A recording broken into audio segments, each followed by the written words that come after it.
Monsieur Anis Bouayad, qui va justement nous donner les clés d'une croissance par les alliances. À toi, Anis. Merci Jean-Marc. Surtout, tu me fais signe pour le temps, parce que tu es le maître du temps. Merci. Écoutez, d'abord, ravi d'être parmi vous, et je suis impressionné par le foisonnement de ce que j'ai vu cet après-midi. Je vous dis vraiment sincèrement bravo. On m'a demandé de vous parler des alliances. Il y a eu beaucoup d'exemples. Jean-Marc n'a pas cessé à juste titre de dire que le pôle est d'abord à la base une alliance et qui génère des alliances. Alors d'abord, j'aimerais vous parler de trois choses. C'est quoi une alliance? Pourquoi les alliances, notamment dans le milieu de la PME et de la TPE? Et enfin, un aperçu sur la méthode pour monter et gérer des alliances dans la durée. Alors, d'abord, une alliance. Les alliances, en fait, il y a deux grandes familles d'alliances. Il y a ce qu'on appelle les alliances tactiques, c'est ce que nous faisons les uns les autres sans nous rendre compte. Les alliances tactiques, c'est au fond des alliances ponctuelles, conjoncturelles, qui vont s'étaler sur une durée limitée dans le temps, en général 12 mois, 18 mois, qu'on arrête, qu'on reconduit ou pas. L'enjeu est relativement précis, voire très précis. On s'engage peu l'un et l'autre, ou les uns et les autres si on est plus que deux. C'est, pour simplifier, c'est un partenariat commercial ou industriel. C'est un peu mieux qu'un accord commercial classique, dans le sens où on stabilise une relation avec quelqu'un sur 12 mois, 18 mois, et comme je disais il y a un instant, on continue ou on ne continue pas. Et là, en nombre d'alliances, c'est probablement les 3/4 d'alliances, voire beaucoup plus de ce qui se passe dans le monde. On a aujourd'hui des enquêtes faites par l'Union européenne. Il y a un bureau à Bruxelles qui essaie de promouvoir les alliances entre PME et TPE dans l'espace européen. Et on fait des enquêtes à la fois dans l'espace européen et l'espace américain et asiatique. Et donc les alliances tactiques, légères, partenariales, je dirais tout le monde en fait, et ça ne pose pas d'énormes problèmes, il faut continuer à en faire. La deuxième famille est beaucoup plus rare, notamment dans la PME et la TPE, elle est plutôt développée dans les entreprises d'une certaine taille. Et heureusement, là aussi statistiquement, on s'aperçoit que les entreprises PME, TPE, y viennent de plus en plus, notamment en France. On n'est pas les premiers, on n'est pas les derniers. On était derniers il y a encore une dizaine d'années, on n'est pas derniers. Alors les alliances stratégiques, comme il y a le mot stratégie, qui dit stratégie dit long terme, qui dit tactique dit court terme. Donc les alliances stratégiques s'inscrivent sur la longue durée. Alors moi je connais des alliances stratégiques entre des PME ou des TPE à l'origine, qui étaient dans le secteur de l'emballage pour l'industrie pharmaceutique, les boîtes de médicaments. À l'origine, dans les années 86-87, ils ont commencé par une toute petite alliance tactique, simplement pour acheter le carton ensemble. Et petit à petit, ils sont passés à un GIE, un groupement d'intérêt économique de moyens, puis de commercialisation, et au bout de 5-6 ans, ils ont basculé vers l'alliance stratégique, en achetant ensemble un quatrième larron, si j'ose dire, puis un cinquième, puis on crée une sixième société. Aujourd'hui, ces entreprises existent, les trois alliés sont toujours là, ou leurs successeurs, leurs héritiers, et ce groupe ne porte qu'un seul nom, alors que les trois alliés sont toujours dans le capital, et ce groupe a pris une ampleur formidable, puisqu'ils sont présents en France, en Allemagne, en Espagne, et ils ont des ambitions également sur les pays de l'Est ou ailleurs. Autrement dit, ça fait déjà tomber, je dirais, à une sorte de lieu-dit qui consiste à dire, notamment chez beaucoup de patrons de PME et TPE, l'alliance stratégique, durable, voire capitalistique, parce que beaucoup d'alliances stratégiques sont capitalistiques. Elles ne sont pas nécessairement capitalistiques dès le début, elles le deviennent souvent au milieu ou à la fin.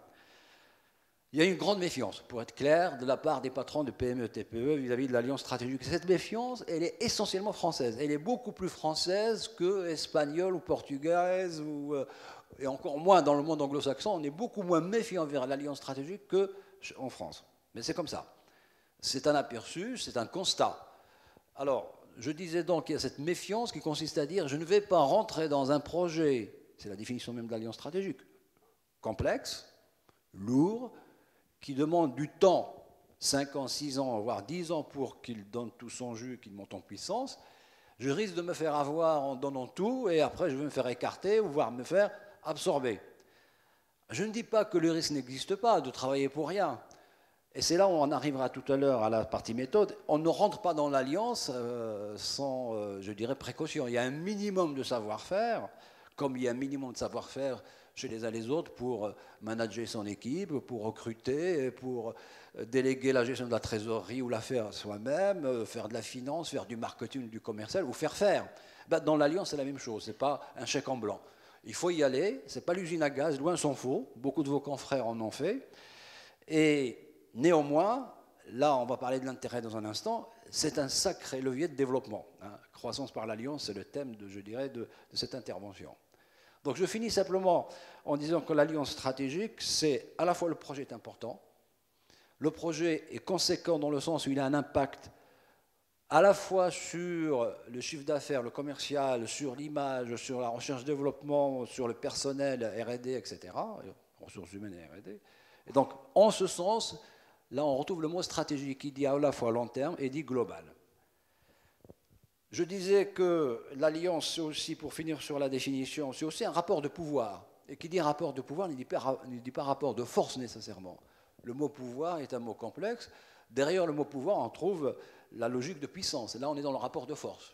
Mais on peut aussi décliner le pouvoir autrement. Et le pouvoir se décline aussi autrement. Il y a aussi le pouvoir de séduction, le pouvoir du consensus. Il y a aussi le pouvoir de la connaissance. Je peux avoir du pouvoir dans une sorte de cénacle parce que j'ai un savoir et on me reconnaît ce savoir. Je peux aussi avoir le pouvoir d'influence. Il y a des gens d'influence qui ont ce pouvoir-là. Et puis il y a le pouvoir de puissance, évidemment, c'est le plus connu, qui est à l'époque, à l'origine, c'était la force physique, puis la force militaire, et puis maintenant c'est le capital. Mais j'insiste bien, quand je dis l'alliance est un rapport de pouvoir, je ne dis pas que c'est uniquement un rapport de force. On peut passer d'un rapport de force à un moment donné entre les alliés, parce que c'est la vie, on n'est pas d'accord sur tout, et on va se chamailler un petit peu, puis on peut passer après, immédiatement, ou dans quelques instants, ou dans quelques jours, ou quelques semaines, à un rapport d'influence de l'un par rapport à l'autre, puis à un rapport de connaissance, et ainsi de suite. Donc, on va se balader dans le jeu de pouvoir, ce qui me fait dire que l'alliance, c'est une deuxième définition qui complète la première, qui consiste à dire l'alliance, c'est d'abord un rapport de pouvoir qu'il convient de gérer. Donc je résume, pour simplifier sur cette première partie de la définition, l'alliance, c'est d'abord un projet qui nous intéresse, à 2 ou à 3 ou à plus, et on y va dans ce projet de conserve, c'est-à-dire avec un certain bon vouloir. Alors notez qu'une alliance, c'est par définition un bon vouloir. Et ce n'est jamais une contrainte. C'est ça qui va distinguer l'alliance de la fusion, de l'acquisition, qui peut être inamicale ou même assez souvent hostile. L'alliance est un mode de rapprochement, d'abord sur une partie de mon activité. Quand je monte une alliance avec Jean-Marc, je vais monter une alliance sur l'activité A, pas sur B, C et D. Alors quand il s'agit du rapprochement fusionnel, c'est toute mon entreprise qui fusionne avec une autre, ou qui est absorbée, ou que j'absorbe quelqu'un d'autre. Donc l'alliance, c'est un bon vouloir et ce n'est jamais une contrainte. On y va autour d'un projet, c'est ça le pivot de l'alliance, c'est le projet. Et ce projet, quand on va essayer de le réaliser, ne va pas avoir un impact fondamental sur notre identité de départ aux uns et aux autres. Donc il y a le projet, mais ce projet ne va pas remettre en cause notre identité de départ. Donc notez aussi donc, le rapport de force, le rapport de pouvoir, pardon, et c'est un rapport de pouvoir qu'il convient de gérer. Alors notez ce point de gérer qui est important, parce qu'on négocie une alliance, on la signe, et après, il va falloir surtout la gérer ensemble. Et c'est là le point, je dirais, focal. C'est la gestion de l'alliance dans la durée, surtout, que je vous disais, qu'une alliance stratégique, c'est surtout du long terme. Pendant qu'on parle du long terme, même les grands groupes, je disais il y a un instant, font des alliances, et des groupes géants, puissants, prenons General Electric, qui est l'un des groupes les plus puissants au monde, qui est sur plusieurs métiers. Vous savez que General Electric, une alliance avec Snecma, qui est devenu Safran, qui date de 1968. On est quasiment à 47 ans, 48 ans. Et ce n'est pas fini. Une alliance capitalistique majeure. Le groupe américain a tous les moyens d'absorber ou d'évacuer Safran, parce qu'il a les moyens de faire son Safran, mais il ne le fait pas. Pourquoi il ne le fait pas ? Parce que Safran fait du bon boulot, l'alliance fonctionne bien, et ça a permis à General Electric d'investir ailleurs, sur d'autres domaines ou d'autres zones géographiques. Vous avez le groupe Apple, que nous connaissons tous. Steve Jobs a monté la mayonnaise Apple, que ce soit l'iPhone, l'iPad, tout ce que vous voulez. Hein. sur la base d'un écheveau d'alliances avec des industriels, avec des distributeurs, avec des producteurs de logiciels, avec des gens qui fournissent des applications.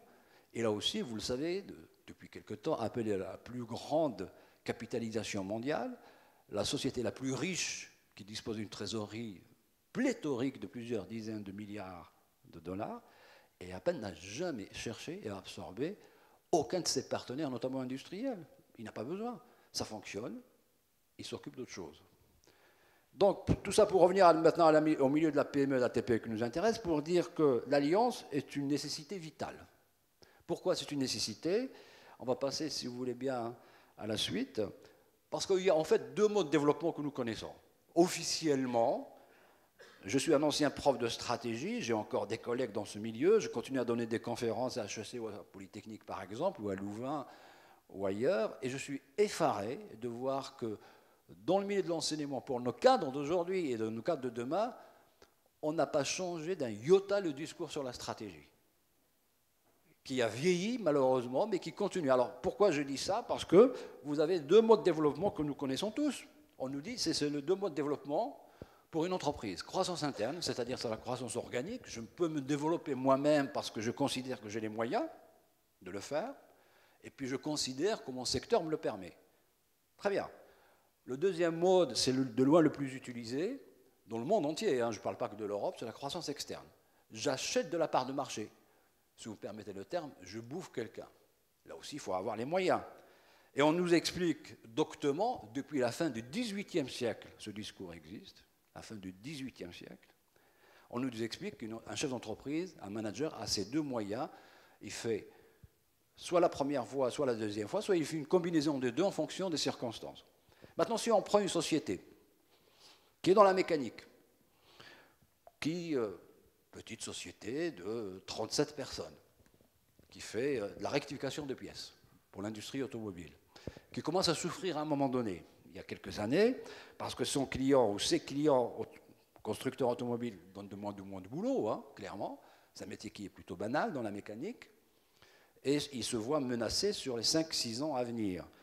Il n'a dû son salut qu'un virage stratégique vers une prestation industrielle à plus forte valeur ajoutée. Cette prestation industrielle qui a été calibrée, c'est de faire de la dépollution des pièces industrielles. Sauf que pour opérer ce virage, il a fallu un peu de sous. Pour obtenir les sous, et ça, on revient à l'urgence du moment, du chiffre d'affaires qui baisse dans le métier de base, qui est donc la rectification de pièces. Il a fallu faire un passage par la petite Roumanie d'à côté, où on a monté une petite alliance, légèrement capitalistique, dans le sens où on a trouvé un usineur de belle taille qui s'intéresse aux pays de l'Est, qui apporte quelques milliers d'euros, je dis bien quelques milliers d'euros. La société de la rectificateur de pièces a apporté des machines, puisqu'ils en avaient, qui ne tournaient pas de toute façon, du temps. L'un des associés, qui est ingénieur, passait une semaine sur deux pour installer ce petit atelier, qui a recruté une personne à Brasov, à côté d'Dacia, la filiale de Renault. En une année, cette société a été déjà rentable et commençait à dépasser en personnel, au bout de 18 mois, le personnel de la maison mère. Donc l'alliance fonctionne bien, travaille sur la rectification de pièces, non seulement pour Dacia, mais pour Skoda et pour d'autres, pour des industriels tchèques également, puisqu'on sort de l'automobile également. Et donc j'insiste bien, c'est grâce à cette alliance en Roumanie, qui fait partie de l'Union, donc il n'y avait aucun problème de barrière d'aucune nature, si ce n'est de la langue, et encore les Roumains sont plutôt de ce côté-là relativement francophones. Donc cette alliance a pu sauver la maison mère française qui s'est développée, qui se développe aujourd'hui dans ce métier qui a plus forte valeur ajoutée, qui est plus durable, on a une perspective intéressante sur le moyen et le long terme, qui est la dépollution des pièces industrielles. Deuxième exemple dans l'aéronautique, vous avez un spécialiste d'une société familiale, également petite, là aussi on est autour de 30 personnes, mais qui est très très très pointue sur une niche qui fait de matériaux composites pour l'industrie de sport automobile.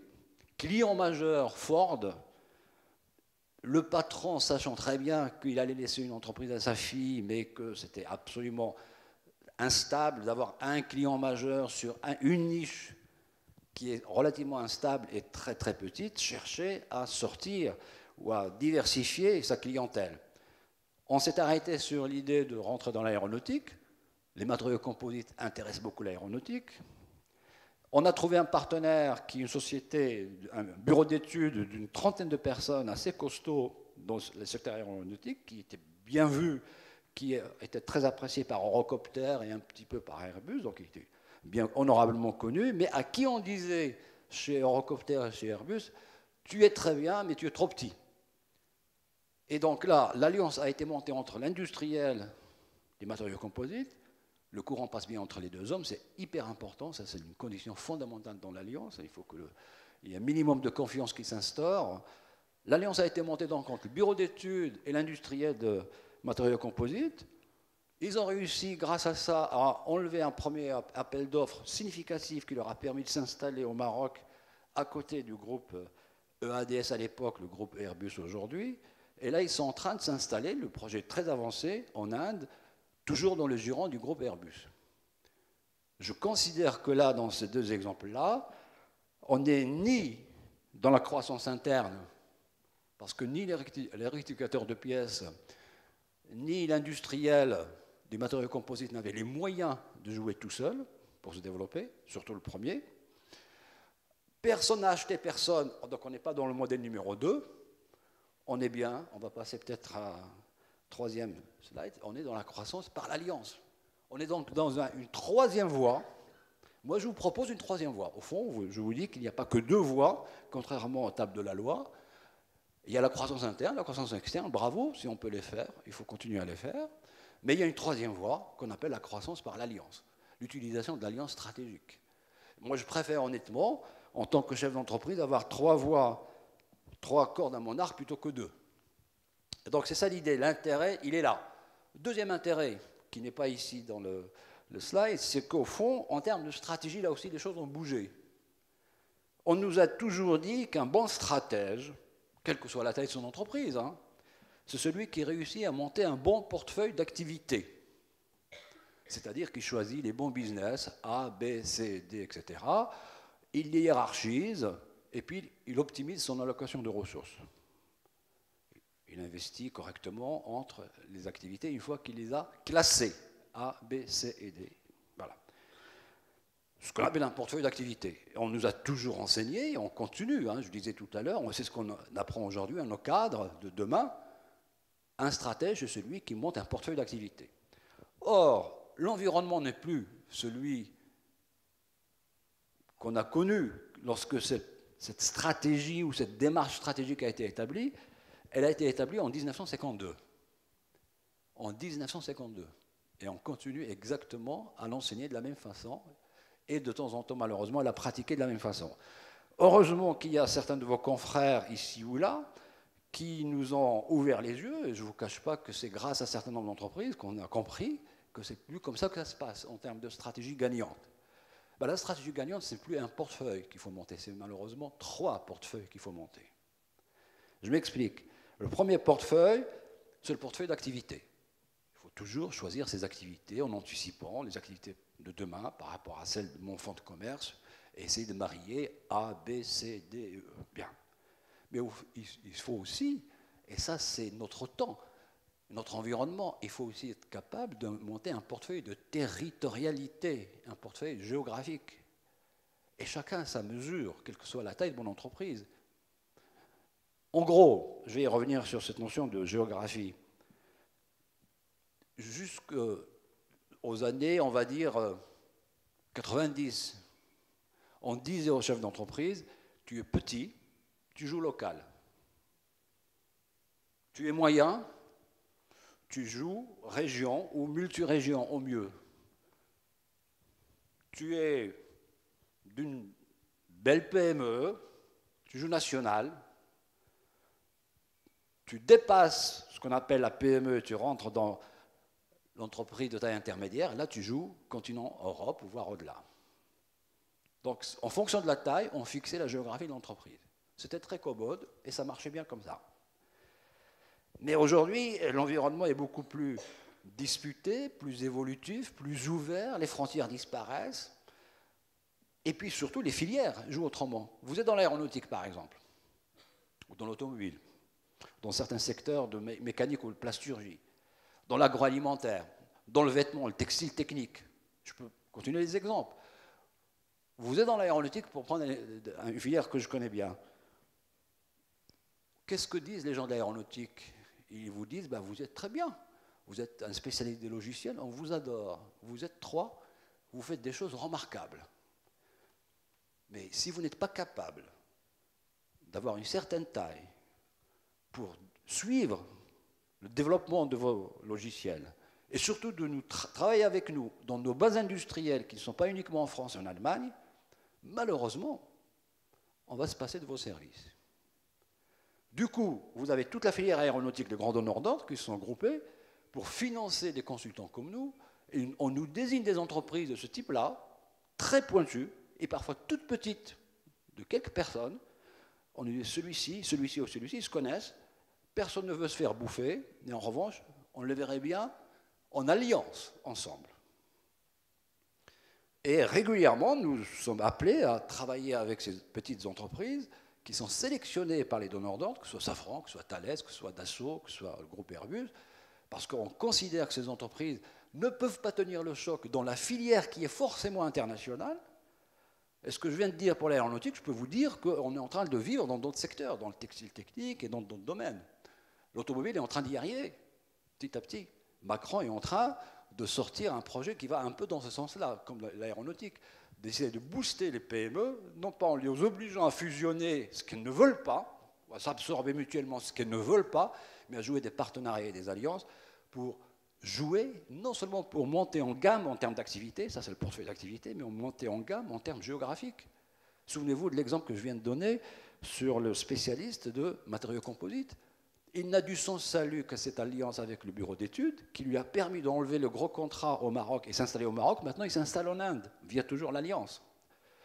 Et c'est comme ça que ce type d'entreprise, qui est dans la filière aéronautique, qui exige cette ouverture géographique. En un mot commençant, un portefeuille territorial, ou de territorialité, si vous voulez, c'est la chose qui vous dit, compte tenu de mon métier, quelle est la zone numéro 1 dans laquelle je me dois d'être présent d'une façon ou d'une autre, soit en termes industriels, soit en termes commerciaux, puis quelle est la zone numéro 2 en termes de priorité que je devrais un jour ou l'autre explorer, toujours en termes de présence industrielle ou commerciale, et puis la zone numéro 3. À charge pour moi, sur ces 3 zones-là, 1, 2, 3, de trouver soit le moyen d'y aller seul, soit de trouver des partenariats de nature tactique légère ou stratégique, voire capitalistique, pour m'y installer, pour dire je suis présent. En un mot, vous ne pouvez pas monter et baser votre stratégie uniquement sur le portefeuille d'activité. Ça, c'était le bon vieux temps. Jouer un portefeuille d'activité remarquable en termes de business, de qualité de produit, c'est très bien, mais c'est malheureusement plus suffisant. Il faut aussi avoir des positions géographiques. Malgré nos tailles, on est obligé parfois, on est dans l'automobile, si on ne suit pas vers la Turquie, vers le Maroc aujourd'hui, et demain, peut-être l'Inde ou la Chine, sans oublier certaines zones d'Amérique centrale ou du Sud, comment voulez-vous que certains sous-traitants puissent être retenus? Donc on est dans ce type de challenge, de défi aujourd'hui. Alors, je résume, portefeuille d'activité qui bouge régulièrement, et même beaucoup plus vite que par le passé, et le portefeuille de territorialité qui lui aussi est complexe et bouge. Eh bien, sachez que même les grands groupes se trouvent incapables, toutes seules, comme des grands, de répondre présent aux exigences du premier portefeuille, celui des activités, aux exigences du deuxième portefeuille, celui des territorialités. Si ce n'est, on monte un troisième portefeuille, vous avez deviné, le portefeuille des alliances, tactique et stratégique. Autrement dit, votre curseur d'ajustement sur telles activités ou telle territorialité, c'est le recours aux alliances. Donc vous avez 3 portefeuilles qui s'imposent de plus en plus à nous. Alors, je reconnais que chez certains de vos confrères, il est alsacien, il s'aperçoit que compte tenu de la nature de son métier, de sa filière, mais il faut qu'il soit en Rhône-Alpes, en Île-de-France et en Bavière d'ici 2-3 ans. Voilà, ça se limite à ça. Et s'il ne répond pas présent à ce type de présence, au moins commerciale, il sait qu'il aura beaucoup de mal à se pérenniser. On n'est pas obligé toujours d'aller vers l'international, tout dépend des filières. Moi, je vous ai parlé de la filière aéronautique qui, elle, joue l'international par définition. Mais quand vous êtes dans d'autres filières, c'est être dans 2 ou 3 zones françaises et éventuellement une zone à Barcelone ou dans le nord d'Italie, que sais-je, ou l'Allemagne, ou la Benelux, la Belgique, etc. Donc il y a ces 3 portefeuilles, et vous voyez bien que là, du coup, l'alliance devient incontournable. Ce n'est plus un luxe, ou ce n'est plus simplement un moyen que je vais manipuler à un moment donné, parce que je n'en peux, mais parce que je n'ai pas assez de moyens. Non, c'est à la base, je sais à la base, quand je réfléchis sur ma stratégie, qu'il y a ce jeu d'activités que je dois déployer à terme, ce jeu géographique, et je sais à la base qu'ici ou là, ici je vais être seul, mais ici je vais probablement recourir à des partenariats plutôt légers, et ici à des partenariats ou des alliances plutôt complexes, lourdes, que j'appelle stratégiques, voire capitalistiques. Voilà donc l'intérêt, si vous voulez. L'intérêt, il est stratégique, pour simplifier. C'est un levier de réussite, c'est un levier de déploiement, c'est un levier de développement, et il est quasiment incontournable, il est même nécessaire. Alors maintenant, passons au 3e point, si vous voulez bien, parce que j'aimerais bien avoir quelques réactions après. Le 3e point, c'est la méthode. Comment procéder pour monter une alliance stratégique? En fait, une alliance stratégique, elle est basée sur 3 pieds et un préalable. Je vais commencer par le préalable. Le préalable, c'est l'intention. L'intention, c'est lorsque les 2 patrons ou les X patrons se rencontrent, évoquent l'idée d'alliance. Alors dans ce pôle, on se rencontre pendant le cocktail ou au Bourget ou un salon X à Paris ou ailleurs, et on évoque l'idée pourquoi on ne ferait pas un bout de chemin ensemble. Parfois même, on va plus loin dans les échanges. Pardon. On va même évoquer l'idée de créer même une filiale commune, éventuellement. Bon. Cette partie-là, elle est intéressante parce que c'est une partie grise, mais qui commence à mettre sur les rails l'idée de l'alliance entre les 2 ou les X patrons. Moi, je recommande simplement de la cadrer à un moment donné, parce qu'elle peut durer des mois ou voire des années. Moi, j'ai vu des gens comme ça échanger pendant des années. Il faut la cadrer par 2 petits documents, que j'appelle une déclaration d'intention, et l'autre document, une lettre de confidentialité. La déclaration d'intention, qu'est-ce qu'elle dit? Elle dit sur une page, nous avons échangé, nous partageons telle analyse, nous convergeons vers telle vision, nous constatons que nous avons des valeurs soit communes, soit convergentes, et je recommande vivement que dans cette déclaration d'intention, qu'on mette le fait que nous allons nous engager dans un processus très rapide de 4 réunions. Moi, je préconise 4 réunions d'une bonne demi-journée chacune. Il faut que ce soit assez rapide pour essayer de formaliser, structurer, formaliser notre projet d'alliance. Et ces 4 réunions, on va les faire en toute confidentialité, puisqu'on n'a rien signé. On ne sait pas d'ailleurs si on va signer ou pas, donc c'est forcément confidentiel. En général, on trouve les patrons parfois accompagnés d'une ou 2 personnes de confiance, et encore, pas toujours. Et je recommande vraiment d'écrire là que chacun d'entre nous peut arrêter le chrono et sortir de ces négociations quand il veut, et même sans se justifier. Alors c'est très important à mes yeux parce que en France, je vous disais, nous avons ce syndrome de méfiance exacerbé vis-à-vis de l'alliance stratégique, et beaucoup de nos clients nous disent notre premier problème, c'est que je fais les premières approches d'un chef d'entreprise qui me paraît intéressant, que je connais éventuellement, etc. Dès que je commence à évoquer l'idée d'une alliance stratégique, je n'ai plus de réponse. Et les gens nous disent dans les enquêtes, je me méfie effectivement de l'alliance stratégique parce que s'il m'a approché, c'est qu'il a une idée derrière la tête. Il veut me piller, il veut me prendre mon brevet, il veut me bouffer, que sais-je. Et donc il y a ce premier obstacle à faire tomber pour faire venir quelqu'un au moins à la négociation. Et la meilleure façon de le faire venir, c'est de lui dire, écoutez, on va travailler sur ce cadre-là, le projet, le système relationnel et le contrat, dans l'ordre, ça prendra 4 réunions, c'est une question d'1 mois ou 1 mois et demi si on n'est pas pressé.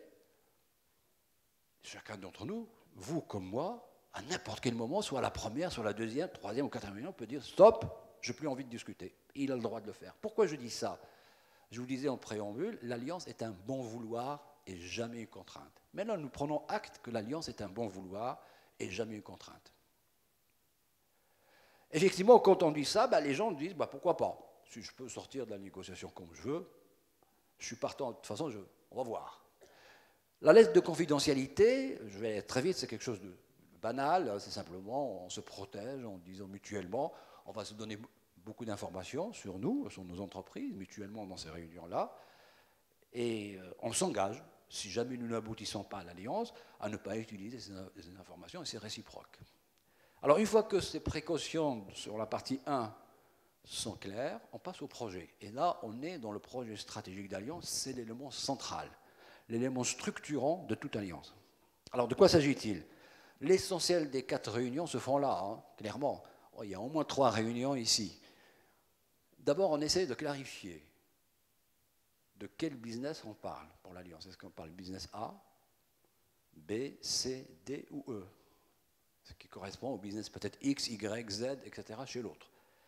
Et on peut s'apercevoir, c'est arrivé, qu'en fait on s'aperçoit que les gens nous parlaient, pendant qu'ils échangeaient sur l'étape 1 de façon un peu vague, ils pensaient qu'ils avaient une idée d'alliance, mais quand on passe au dur dans le projet, on écrit ce que j'appelle une fiche d'identité du segment, on s'aperçoit qu'ils ne parlaient pas du tout de la même chose. Il vaut mieux s'arrêter là. Une fois qu'on a dit ça, on passe à la réunion peut-être la plus importante du projet stratégique d'alliance, c'est celle qui concerne ce que j'appellerais les facteurs clés de succès, les leviers de commande, qui s'imposent à n'importe qui pour faire ce business-là qui nous intéresse, dans cette zone géographique qui nous intéresse. Donc, dans le projet, jusqu'à présent, je résume, on a écrit la fiche d'identité de l'activité et la zone géographique qui nous intéresse pour l'Alliance. C'est peut-être la France, c'est peut-être telle partie de l'Europe, etc. Bien. Et on passe aux facteurs clés de succès. Alors, comment on procède? Il y a une série de questionnaires qui sont administrés à voix haute aux 2 patrons, aux 2 petites équipes. C'est là où les gens donnent de l'information sur eux-mêmes. Donnent de l'information sur leur structure de production, sur leur logistique, leur informatique, etc. Et là, la surprise en général qu'on nous communique après coup, c'est que les gens découvrent qu'eux qui croyaient qu'ils étaient le roi du cirque en termes de production, en termes de logistique, en termes d'informatique, ce qu'ils ont vu chez l'autre est tout simplement bluffant. Et là, on s'aperçoit du coup que sur la liste des 7, 8 ou 9 facteurs clés de succès qui sont nécessaires pour réussir dans cette activité, qui sont des facteurs objectifs, des leviers objectifs, on s'aperçoit qu'il y en a un qui possède 4, l'autre qui possède 3, et on manque peut-être un, mais qui est accessible.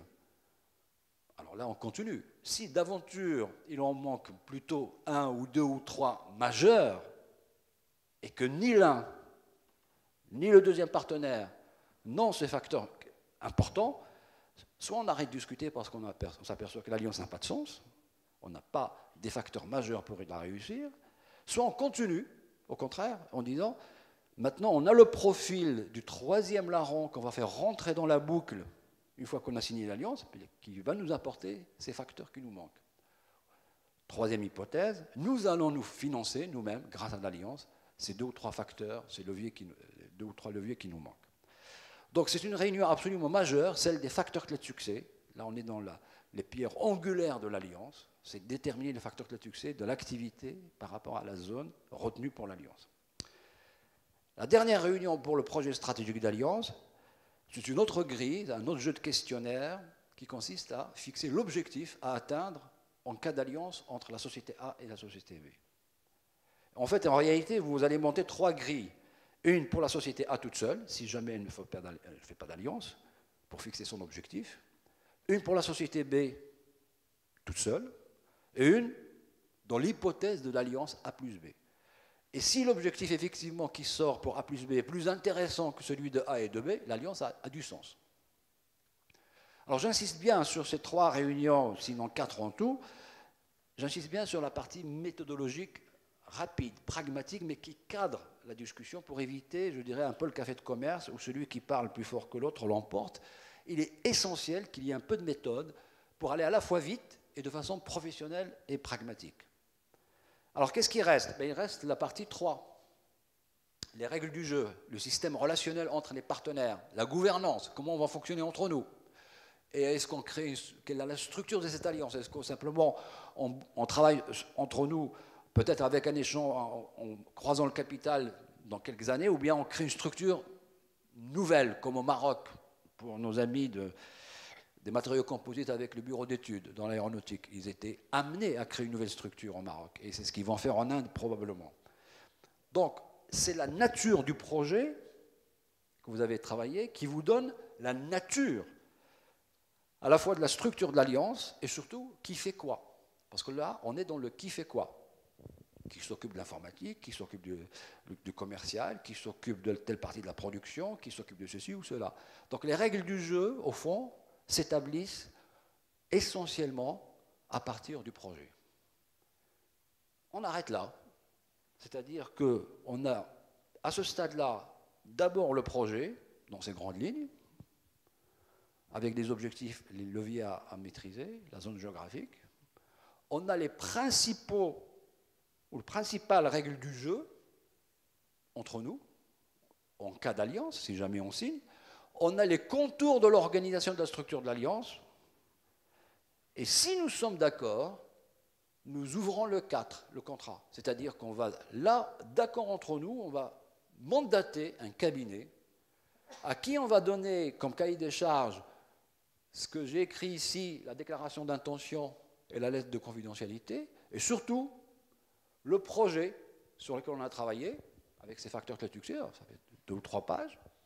On leur dit, chers amis, je m'adresse aux avocats, vous allez nous structurer, nous formaliser des clauses et des protocoles qui vont dans ce sens-là. Je vous en prie, ne faites pas l'erreur qui est très très fréquente. On a estimé à 9 cas sur 10 quand même, pour vous dire, même dans les grands groupes, c'est quand on rentre dans un projet d'alliance, on passe de l'intention au contrat. On chante la partie 2 et la partie 3. Pourquoi? Et c'est un travers hyper fréquent, j'insiste bien, y compris dans les grands groupes, parce qu'on veut aller très vite. On veut gagner du temps. On a besoin d'alliance, on s'entend bien a priori, ça c'est la partie intention. Et tout de suite on bascule vers les mémorandums, vers le contrat, parce que c'est rassurant. Un contrat c'est rassurant. Ça a l'air rassurant, parce que ça a l'air un peu physiquement palpable. Or c'est une erreur magistrale. Combien de fois certains de vos confrères ont signé des contrats, ils ont même mobilisé de l'argent ensemble, avec 0 € de chiffre d'affaires pendant 1 an, voire 2 ans.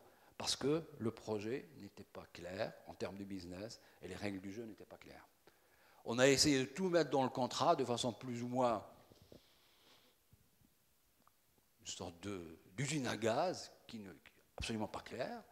Donc surtout ne vous précipitez jamais vers le contrat. Et si on vous dit, la personne que vous avez approchée pour l'alliance, cette personne vous dit, je vous envoie un contrat, prenez-le, mais répondez gentiment que vous l'étudierez à fond une fois que vous aurez travaillé avec lui sur le projet stratégique d'alliance et sur les systèmes relationnels et les règles du jeu.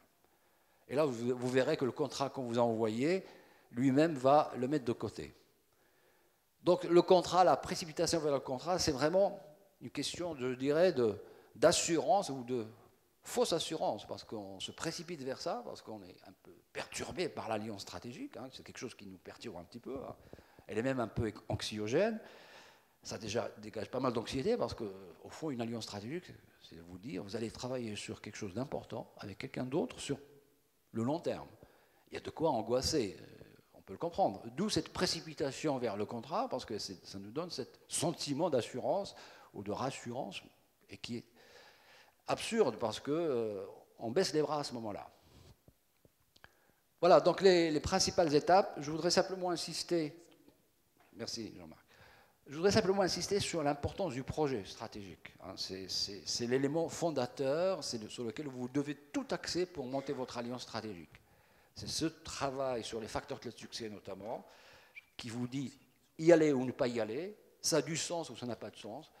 Et de toute façon, c'est utile de faire ce travail sur les facteurs clés de succès, de toute façon, même du point de vue stratégique tout court. Je voudrais là aussi vous faire part de quelques réflexions personnelles. J'ai souvent été étonné de voir que des patrons de PME ou TPE en Belgique, voisine, au Luxembourg, en Allemagne, à Barcelone, vont plus volontiers que notre patron de PME et TPE vers l'Alliance. Et je me suis dit, pourquoi? J'ai interrogé les uns et les autres avec des collègues, et je retire ceci. Parce qu'au fond, une alliance stratégique, c'est de dire à quelqu'un sur telle activité, l'activité B par exemple, tu vas passer de l'indépendance à l'interdépendance. Il faut avouer que ce n'est pas quelque chose d'agréable de dire à quelqu'un sur tel business, tu vas passer de l'indépendance, où tu étais tout seul, et tu vas désormais être en interdépendance avec quelqu'un d'autre. Donc c'est un mouvement, je dirais, qui n'est pas naturel, qui n'est pas biologiquement naturel. On est plutôt câblé pour être indépendant. Et on dit que les Français sont particulièrement individualistes. Mais bon, donc ce passage de l'indépendance vers l'interdépendance, qui est à la base de l'alliance stratégique sur telle ou telle activité, n'est pas normal, n'est pas naturel. Et pourtant, certains le font. Donc j'ai essayé de comprendre pourquoi, et je pense avoir compris quelque chose. Je pense que quand on fait ce passage, c'est uniquement quand on arrive à me convaincre que le projet qu'on me propose, et sur lequel j'ai travaillé, puisque c'est un travail collaboratif pour travailler sur le projet, on est deux autour de la table, voire trois si on est trois patrons. Je le fais parce que le projet qu'on me propose, j'en suis convaincu désormais qu'il est un, supérieur, et deux, impérieux. Alors supérieur, ça veut dire quoi? Ça veut dire qu'il est supérieur à mon projet si je reste tout seul dans mon coin. Deux, il est impérieux, ça veut dire qu'il est quasiment incontournable compte tenu des exigences de ma filière et de la concurrence. Et je voudrais finir justement par là. J'ai parfois, dans des assemblées peut-être plus intimes que celle-ci, des chefs d'entreprise qui me disent « Mais moi, vous dites ce que vous voulez, je ne ferai jamais d'alliance stratégique. » Oui, tactique, oui, mais stratégique, non. Parce que je me méfie, je n'y crois pas, c'est dangereux, etc. L'expérience nous prouve, et je le vis actuellement dans l'aéronautique, j'en parlais avec Jean-Marc tout à l'heure, je connais un chef d'entreprise de 100 personnes qui vient d'être déréférencé par Airbus, alors qu'il était avec Airbus depuis une bonne dizaine d'années. Pourquoi? Parce qu'il a refusé tout ce que Airbus lui proposait comme partenariat. Puis ils ont fini lassés par lui dire « Propose-nous toi des partenariats ». Ce monsieur, je le connais bien, il part de l'idée que l'alliance, ce n'est pas un jeu pour lui. Il dit que c'est dangereux, il n'y croit pas. Il dit, il n'y a pas de raison, je me suis toujours développé tout seul, je n'ai besoin de personne. Et bien, ce monsieur vient d'être déréférencé il y a quelques mois. Je peux vous assurer que cette entreprise est dans un grand danger. Alors, pour finir, quand j'observe dans mon métier de consultant ce qui se passe dans d'autres filières, au-delà de l'aéronautique, l'automobile pour ne pas la nommer, puis je parlais de la plasturgie et d'autres, et ceci n'est pas encore uniquement en France, pour l'espace européen. Je suis presque tenté de vous dire, les alliances qui se feront en dehors de vous risquent de devenir contre vous. C'est ça que, au fond, c'est-à-dire que le monde des alliances est en train de se déployer, et celui qui refuse systématiquement toute alliance stratégique, parce qu'il n'y croit pas, ou il en a peur, tout simplement, ben rester en marge, en dehors de toutes les alliances, c'est une chose. Mais comme le monde se structure justement avec les alliances, ben celui qui est en dehors risque de se retrouver un jour en danger. Donc les alliances qui se font en dehors de moi risquent de devenir contre moi. D'où ma conclusion, je préfère être solidaire que solitaire, exister avec d'autres plutôt que de marginaliser ou mourir seul. Et je préfère, ce que je disais il y a un instant, troquer mon indépendance, au moins sur telle ou telle activité, pour de l'interdépendance, et toujours pour exister et pérenniser demain. Merci beaucoup, Anis.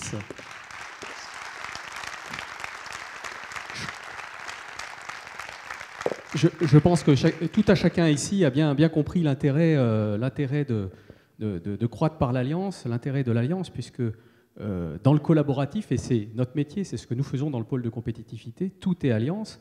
Un accord de consortium au fonds unique interministériel, c'est un projet, c'est formaliser l'alliance. Souvent, d'ailleurs, il y a des projets qui capotent à cause d'un mauvais accord.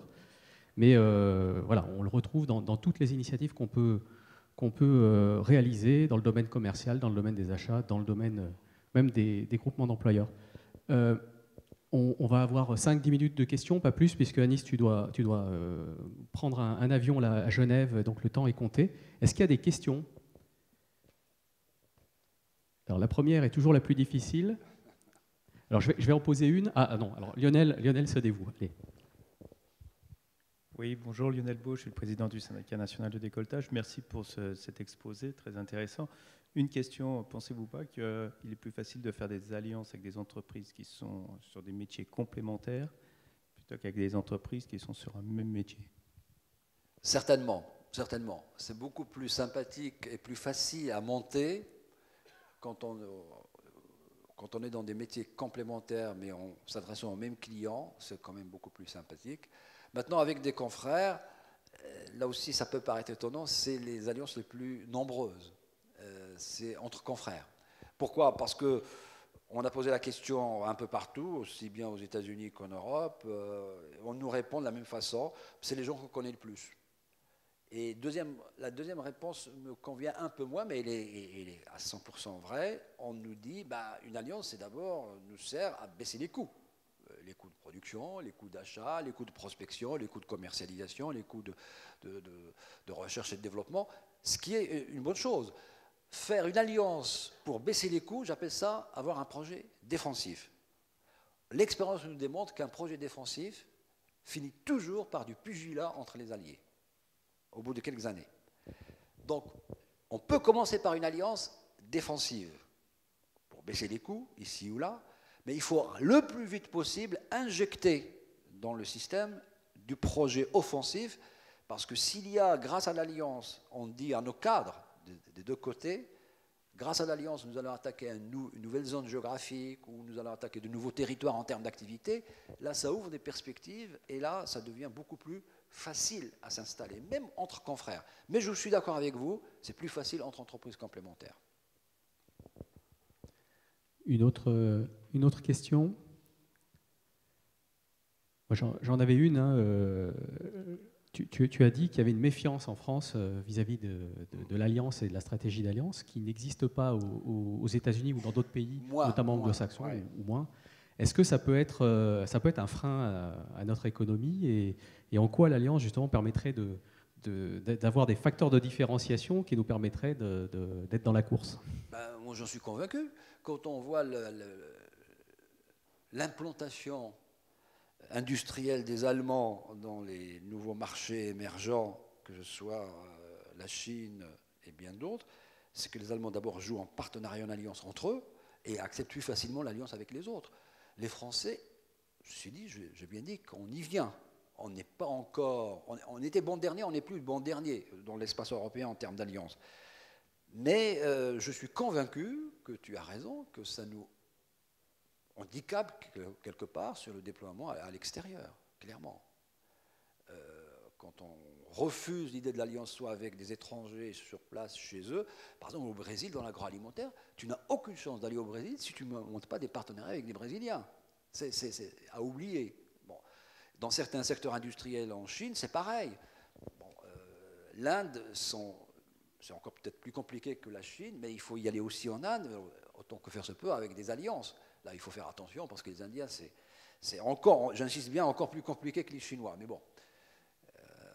Mais c'est un pays d'avenir. La Turquie est un pays extraordinaire. Les pays de demain, qu'on appelle les futurs émergents, c'est le Vietnam, c'est probablement l'Indonésie. C'est des pays absolument extraordinaires. Et on peut y aller. Moi, je connais des PME qui sont aujourd'hui dans le secteur du tertiaire en Inde, en Vietnam, et qui font de très belles affaires. Mais alliance avec qui? Avec l'administration vietnamienne. C'était le seul acteur possible. Et ça marche. Oui, une question de Philippe de Michel.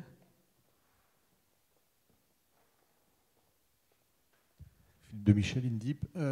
Justement, dans ce cadre d'alliance interculturelle, comment est-ce qu'on gère ça? Parce que des fois, les points de vue peuvent être quand même assez... Pour toutes les alliances, il faut, soit entre Français ou avec d'autres, les deux mots d'ordre pour que ça marche, c'est la gestion dans la durée. Ce n'est pas la signature du contrat. La signature du contrat, c'est une chose. Vous avez bien compris que le contrat, c'est la chose la moins importante. Encore que c'est nécessaire de faire un contrat, mais c'est la chose la moins importante dans une alliance. Ce qui est important pour que ça marche, c'est la communication la plus fréquente avec l'autre partie. par tous les moyens, mail, petit déjeuner, rencontre physique, rencontre téléphonique, visioconférence, plus on discute, mieux c'est. La deuxième règle, c'est suivre et faire évoluer le projet stratégique régulièrement, parce que sinon il vieillit. Et 3, c'est culturellement se mettre tout le temps à la place de l'autre, l'aspect empathique. L'empathie, c'est se mettre à la place de l'autre. Non pas pour le singer, et surtout quand il est étranger, simplement pour comprendre sa mécanique de fonctionnement. Et si lui voit que vous faites ça, en général, il fait à peu près la même chose. Et s'il y a cet effort de se mettre à la place de l'autre de part et d'autre, tous les problèmes sont aplanis, sont négociables. Parce qu'on négocie quasiment en permanence. J'exagère un petit peu en disant ça, mais on négocie quasiment en permanence dans une alliance stratégique. On se fâche, on se reprend la parole, mais il faut surtout qu'il y ait ce volant de discussion et d'échange par tous les moyens régulièrement. Anis, je crois qu'on peut dire que l'alliance permet d'augmenter le champ des possibles. Absolument. Et de faire sauter les verrous de la faisabilité. Absolument.